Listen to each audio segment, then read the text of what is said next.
Shalom, selamat berjumpa kembali Bapak Ibu Saudara di dalam renungan singkat Sekolah Tinggi Teologi Saint Paul Bandung. Pada hari ini kita bersama-sama akan merenungkan bagian firman Tuhan yang terambil dari 1 Korintus 7 ayatnya yang ke-17 sampai ayatnya yang ke-24. Saya akan membacakan bagi Bapak Ibu Saudara sekalian. Judul perikop kita adalah hidup dalam keadaan seperti waktu dipanggil Allah. Selanjutnya, hendaklah tiap-tiap orang tetap hidup seperti yang telah ditentukan Allah baginya dan dalam keadaan seperti waktu ia dipanggil Allah. Inilah ketetapan yang kuberikan kepada semua jemaat. Kalau seorang dipanggil dalam keadaan bersunat, janganlah ia berusaha meniadakan tanda-tanda sunat itu. Dan kalau seorang dipanggil dalam keadaan tidak bersunat, janganlah ia mau bersunat. Sebab bersunat atau tidak bersunat tidak penting. Yang penting ialah mentaati hukum-hukum Allah. Baiklah, tiap-tiap orang tinggal dalam keadaan seperti waktu ia dipanggil Allah. Adakah engkau hamba?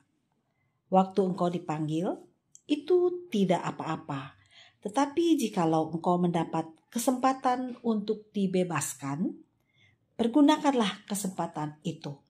Sebab seorang hamba yang dipanggil oleh Tuhan dalam pelayanannya adalah orang bebas milik Tuhan. Demikian pula orang bebas yang dipanggil Kristus adalah hambanya. Kamu telah dibeli dan harganya telah lunas dibayar. Karena itu janganlah kamu menjadi hamba manusia. Saudara-saudara, hendaklah tiap-tiap orang tinggal di hadapan Allah dalam keadaan seperti pada waktu ia dipanggil. Bapak Ibu Saudara sekalian, dalam perenungan kita pada hari ini melalui ayat-ayat yang kita baca tadi, kita melihat bahwa ini adalah yang disampaikan oleh Paulus kepada jemaat di Korintus pada waktu itu.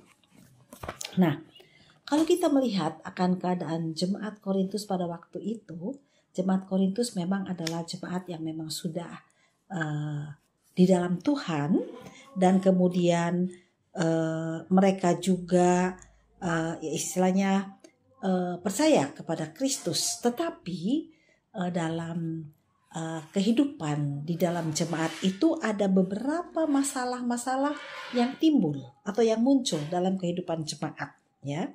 Misalnya terjadi perpecahan, ya, dalam jemaat karena apa? Perbedaan golongan, ya. Ada golongan Paulus, ada golongan Apolos, ada golongan Kefas, dan kemudian ada golongan Kristus, ya. Mereka merasa bahwa mereka itu lebih hebat dan kemudian menyombongkan diri satu dengan yang lain. Lalu kemudian ada juga terjadi apa? Perselisihan karena masalah itu, ya. Dan memang ada juga dosa yang lain yang terjadi dalam jemaat seperti percabulan, ya. Di mana pada waktu ada yang hidup dengan istri ayahnya, lalu kikir, lalu ada juga yang menyembah berhala, ya, pemfitnah, pemabuk, penipu, ya. Makanya Paulus menasehatkan jauhi itu, ya. Tinggalkan dan harus bertobat, ya. Dan jangan sampai kalau ada masalah mencari keadilan kepada orang yang tidak beriman atau kepada orang yang tidak tepat, gitu. Lalu kemudian ada juga tentang masalah pernikahan, ya. Nah, di sini Paulus juga mengingatkan jangan sampai mengenai masalah pernikahan juga jadi masalah dalam kehidupan jemaat, ya. Kalau misalnya saat orang itu dipanggil oleh Tuhan untuk percaya kepada Tuhan dalam keadaan masih belum menikah, memang Paulus menganjurkan supaya okelah, kalau kamu waktu dipanggil masih bujang, masih lajang, sebaiknya memang ya udah nggak usah menikah, katanya, ya. Lalu tapi kalau sudah menikah, lalu mungkin menikah dengan orang yang tidak seiman atau kurang tepat, Paulus bilang jangan tinggalkan, gitu kan, ya. Nah itu jadi Paulus bilang yang penting hiduplah dengan baik, ya, dengan benar, ya, dengan harapan orang yang mungkin tadinya tidak seiman bisa dimenangkan dan percaya kepada Kristus. Jadi di sini Paulus sebetulnya menyadarkan kepada jemaat di Korintus ketika dia dipanggil untuk percaya kepada Kristus, pikiran mereka itu harus berpusat kepada Kristus, ya. Jadi bahkan pada saat dipanggil oleh Tuhan dalam keadaan yang sepertinya yang tidak tepat, ya, ya jemaat dikatakan harus belajar menerima keadaan tersebut dan berpusat kepada Kristus, ya. Jadi diingatkan bahwa jemaat itu perlu belajar untuk hidup dalam keadaan seperti waktu Allah memanggil. Jadi tinggal di hadapan Allah dalam keadaan seperti pada waktu dia dipanggil. Jadi maksudnya adalah kalau memang itu adalah dosa, harus mengingatkan, harus tinggalkan, harus bertobat. Tetapi ada hal-hal yang itu memang merupakan dosa, dia sudah bertobat tapi tidak bisa tidak bisa ditinggalkan gitu kan ya. Kayak misalnya seperti tadi perkawinan. Ya.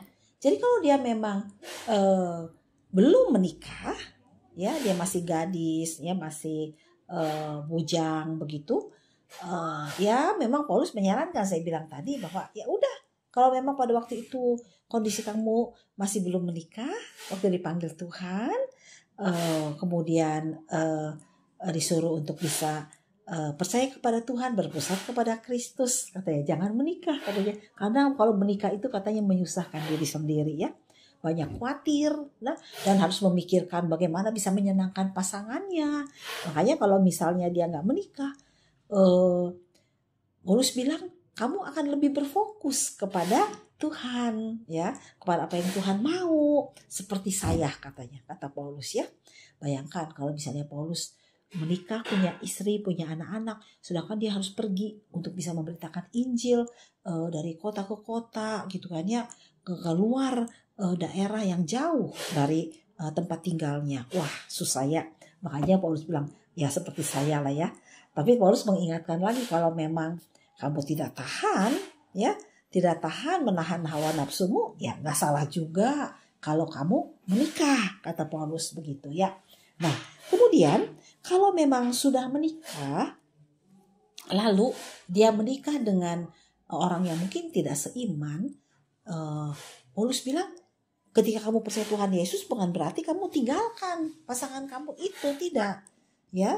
Tapi ya tetaplah, dan kemudian hiduplah dengan baik, ya, dan hidup dengan benar, dengan harapan bahwa pasangan yang tidak seiman itu bisa percaya kepada Tuhan Yesus, begitu ya. Nah, di situ dikatakan kalau kamu misalnya dalam keadaan waktu dipanggil Tuhan, percaya kepada Tuhan, dalam keadaan sudah bersunat, ya udah, nggak masalah, begitu kan ya, jangan dipersoalkan. Atau kalau kamu dalam keadaan tidak bersunat, Tuhan, Paulus bilang, ya Tuhan nggak masalahkan itu, gitu ya, ya udah, kalau tidak bersunat nggak masalah juga. Bahkan kalau kamu waktu itu masih jadi seperti seorang hamba yang tidak bebas, ya, enggak apa-apa juga gitu kan ya. Karena ketika kamu percaya dan terima Tuhan Yesus, sebetulnya kamu tuh sudah bebas di dalam Kristus, ya. Cuman kalau ada kesempatan untuk bebas, ya apa salahnya, pergunakanlah untuk kebebasan itu. Jadi yang penting, kata Paulus, ya, ketika kita dipanggil oleh Tuhan, percaya kepada Tuhan Yesus, fokus kita itu adalah bagaimana kita bisa menaati hukum-hukum Tuhan, apa yang harus dibuat, apa yang tidak boleh dibuat, ya, dan kemudian memusatkan perhatian kepada perkara Tuhan, bagaimana supaya kita bisa berkenan kepada Tuhan, begitu Bapak Ibu. Nah, bagaimana dengan kehidupan kita? Pada saat seperti apa Tuhan membuka hati dan pikiran kita sehingga kita bisa percaya dan terima Tuhan Yesus? Ya, yang jelas kalau kita hidup dalam dosa tentu itu harus ditinggalkan. Tapi ada situasi-situasi tertentu yang tidak bisa kita tinggalkan, dalam arti yang seperti tadi dicontohkan oleh Paulus, ya. Kalau misalnya dia dalam keadaan sudah menikah, bukan berarti dia harus tinggalkan istrinya, enggak, ya. Tapi ya udahlah hidup seperti itu. Kalau kamu masih dalam keadaan misalnya masih membujang, belum punya pasangan, ya Paulus menyarankan udahlah hidup melajang saja gitu ya, supaya kamu bisa berpusat kepada Tuhan. Tapi kalau kamu bisa sekarang percaya Tuhan Yesus dalam keadaan masih menjadi tawanan dalam penjara, bukan berarti kabur dari penjara, enggak ya, tetap ya kamu harus lakukan tanggung jawabmu menyelesaikan masa tahananmu, begitu kan ya. Tapi di sini kita lihat bahwa karena Tuhan bilang kebebasan itu ya ditentukan oleh kehadiran Tuhan dalam kehidupan kita, begitu ya. Nah, jadi sebetulnya pembacaan kita pada hari ini sebetulnya mengingatkan kepada kita bahwa kita harus belajar hidup dalam keadaan seperti waktu dipanggil oleh Tuhan. Jadi kalau misalnya ada situasi tertentu juga yang membuat kita jadi susah hati ya, membuat kita tuh ada punya masalah, pergumulan, persoalan, bukan berarti kita itu kemudian tinggalkan itu semuanya, kan nggak mungkin ya. Ya kita harus belajar untuk tidak bersungut-sungut, tidak belajar untuk mengeluh, ya hadapi saja gitu ya, hadapi bersama dengan Tuhan ya. Yang penting ketika kita percaya dan terima Tuhan Yesus, kita tahu bahwa kita tidak sendirian lagi. Tapi Tuhan Yesus itu hidup bersama dengan kita dan Roh Kudus yang ada bersama dengan kita. Dan Roh Kudus itulah yang akan menolong kita, menuntun kita dalam kita menghadapi kehidupan kita, gitu ya. Jadi jangan berarti kita itu jadi, waduh kenapa saya itu dalam keadaan begini mengikut Tuhan, ya harusnya seperti itu atau harusnya seperti ini, begitu kan ya. Tuhan bilang nggak usah pikirkan itu. Ya, yang penting dosa kamu udah tinggalkan. Tapi dalam situasi apa kamu pada waktu itu, ya kamu hadapi bersama dengan Kristus. Jadi jangan mau lari dari tanggung jawab dan kemudian mengeluh dan bersungut-sungut, begitu ya. Jadi Bapak Ibu Saudara, ya Paulus mengingatkan kepada kita harus belajar.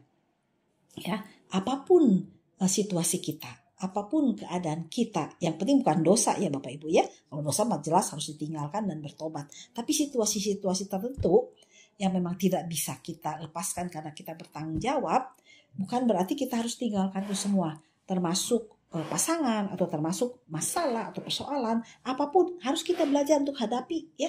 Keadaan apapun pada waktu kita dipanggil, kita harus belajar bertanggung jawab dengan apa yang sedang kita hadapi pada waktu itu. Hidup dalam keadaan seperti waktu dipanggil Allah dan kita jalani bersama dengan Allah untuk menghadapi semua itu. Dan kita percaya bahwa di dalam Tuhan, maka Tuhan akan menolong kita, membuka jalan dan menguatkan kita untuk menghadapi apa yang harus kita hadapi secara bertanggung jawab dalam kehidupan kita. Amin.